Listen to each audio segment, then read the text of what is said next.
everyone, welcome back to our channel.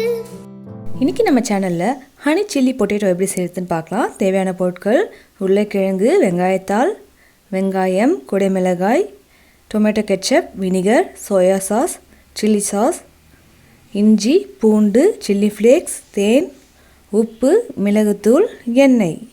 First ஒரு பவுலில் 1/2 cup அளவுக்கு மைதா எடுத்துக்கோங்க. இதில் 2 டேபிள் ஸ்பூன் அளவுக்கு கார்ன்ஃப்ளவர் சேர்த்துக்கோங்க. இப்போது இதில் தேவையான அளவுக்கு உப்பு சேர்த்துக்கோங்க. அது கூடவே கொஞ்சம் மிளகுத்தூள் சேர்த்துக்கோங்க. இந்த மாவெல்லாம் நல்லா மிக்ஸ் பண்ணிக்கோங்க. இதை நம்ம திக் பேட்டரை ரெடி பண்ண போகிறோம். ஸோ இப்போ இதில் கொஞ்சம் கொஞ்சமாக தண்ணி ஆட் பண்ணி பேட்டர் ரெடி பண்ணிக்கோங்க. பேட்டர் கொஞ்சம் திக்காக இருக்கணும், அதனால் கொஞ்சம் கொஞ்சமாக தண்ணி சேர்த்து மிக்ஸ் பண்ணிக்கோங்க. தண்ணி அதிகமாகிட்டால் சரியாக கோட் ஆகாது. ஸோ இந்தளவுக்கு நல்லா திக்காக இருந்தால் போதும். இப்போது இதில் நம்ம உருளைக்கிழங்குலாம் ஆட் பண்ணிடலாம். உருளைக்கிழங்கை ஃப்ரெஞ்ச் ஃப்ரைஸ்க்கு கட் பண்ணுற மாதிரி நீட்டாக கட் பண்ணிக்கோங்க. அப்போ தான் ஃப்ரை பண்ண போது ஈஸியாக இருக்கும் அண்ட் உள்ளே நல்லா வேகும். ஸோ இந்த மாதிரி கட் பண்ணி ஆட் பண்ணிக்கோங்க. இப்போ இந்த பேட்டர் வந்து இதில் நல்லா கோட் ஆகிற அளவுக்கு நல்லா மிக்ஸ் பண்ணி வச்சுக்கோங்க. எல்லா உருளைக்கிழங்கும் நல்லா ஈவனாக கோட் ஆகியிருக்கணும். இப்போ சூடான ஆயிலில் ஒவ்வொரு பீஸாக ஆட் பண்ணி இதை நல்லா ஃப்ரை பண்ணி எடுத்துக்கோங்க. இது நல்லா வேகணும், அதனால் மீடியம் ஃப்ளேம்லேயே வச்சு ஃப்ரை பண்ணிக்கோங்க. இது நல்லா கோல்டன் ப்ரௌன் கலரில் கிறிஸ்பியாக நல்லா ஃப்ரை ஆகிடும். இப்போது இதை எடுத்துடலாம். இதெல்லாம் நல்லா ஆற வச்சிடலாம். இப்போது ஒரு பேனில் 2 டேபிள் ஸ்பூன் அளவுக்கு எண்ணெய் ஆட் பண்ணிக்கோங்க. எண்ணெய் நல்லா சூடாகணும். இப்போது இதில் ஃபைனாக சாப் பண்ணி வச்ச ஜிஞ்சர் கார்லிக் சேர்த்துக்க போகிறோம். 5 பல் பூண்டு எடுத்து அதை ஃபைனாக சாப் பண்ணி ஆட் பண்ணியிருக்கோம். அண்ட் 1 இன்ச் அளவுக்கு இஞ்சி எடுத்து நல்லா ஃபைனாக சாப் பண்ணி ஆட் பண்ணியிருக்கோம். இது நல்லா ரோஸ்ட் ஆகணும், அப்போ தான் நல்லாயிருக்கும். அடுத்து இதில் வெங்காயம் சேர்த்துக்கிறோம். வெங்காயத்தாளில் வர அந்த சின்ன வெங்காயத்தை நீங்கள் சாப் பண்ணி சேர்த்துக்கலாம். அது டேஸ்ட் இன்னும் சூப்பராக இருக்கும். அப்படி இல்லைன்னா நார்மலாக நம்ம வீட்டில் யூஸ் பண்ணுற வெங்காயமே சேர்த்துக்கலாம். நாங்கள் ஒரு பெரிய வெங்காயம் ஃபைனாக சாப் பண்ணி சேர்த்துக்கிறோம். இது நல்லா வதங்கணும். இது வதங்கின பிறகு ஒரு கேப்சிகம் சாப் பண்ணி ஆட் பண்ணிக்கிறோம். இதையும் நல்லா பொடி நறுக்கி ஆட் பண்ணிக்கோங்க. நீங்கள் yellow and red bell pepper கூட ஆட் பண்ணலாம். நாங்கள் க்ரீன் கேப்சிகமே யூஸ் பண்ணியிருக்கோம். இது நல்லா வதங்கின பிறகு இதுக்கு தேவையான அளவுக்கு கொஞ்சமாக சால்ட் ஆட் பண்ணிக்கோங்க.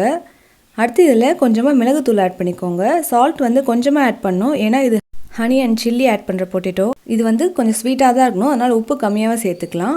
இது நல்லா வதங்கணும். இது நல்லா மிக்ஸ் பண்ணி விட்டு ஒரு 2 நிமிஷம் நல்லா வதக்கிக்கோங்க. இப்போது இது நல்லா வதங்கின பிறகு இதில் 1 டேபிள் ஸ்பூன் அளவுக்கு சோயா சாஸ் ஆட் பண்ணிக்கிறோம். அண்ட் அடுத்து இதில் 1/2 டீஸ்பூன் அளவுக்கு வினிகர் ஆட் பண்ணிக்கிறோம். நெக்ஸ்ட்டு இதில் 1 டீஸ்பூன் அளவுக்கு டொமேட்டோ கெச்சப் ஆட் பண்ணிக்கிறோம். நீங்கள் 1 டேபிள் ஸ்பூன் அளவு கூட ஆட் பண்ணிக்கோங்க, டேஸ்ட் நல்லாயிருக்கும். உங்கள்கிட்ட ரெட் சில்லி சாஸ் இருந்தால் அதை ஆட் பண்ணிக்கோங்க. அப்படி இல்லைனா எங்கிட்ட க்ரீன் சில்லி சாஸ் இருந்தது, இதுவே ஆட் பண்ணிக்கிறோம். இதுக்கு பதில் நீங்கள் க்ரீன் சில்லி கூட ஆட் பண்ணலாம்.